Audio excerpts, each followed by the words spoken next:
আসসালামু আলাইকুম। আপনি আজ আমাদের যে বাসার সামনে হ্যাঁ একটা অষ্টপ্রহর করতেছেন, তো লোকজন কেমন আপনাকে উৎসাহ দিচ্ছে? আমাদের ভক্তবৃন্দ অনেকে এসছেন। আমি আশা করছি সন্ধ্যার মধ্যে এই জায়গায় লোক বসানোর আর ভক্তবৃন্দ বসানোর জায়গা থাকবে না। আমাদের নাগেরহাটে লোক সংখ্যা ভর্তি হয়ে গেছে। এই অনুষ্ঠান অত্যন্ত আমাদের সাম্প্রদায়িক সম্প্রীতি বজায় রাখছে এবং আমাদের সাম্প্রদায়িক সম্প্রীতি এখানে মজবুত অটুট।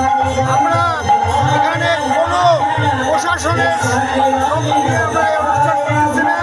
আমাদের নিজেদের অনুষ্ঠান আমরা নিজেরাই করতেছি। এটাতে প্রমাণ হয় বাংলা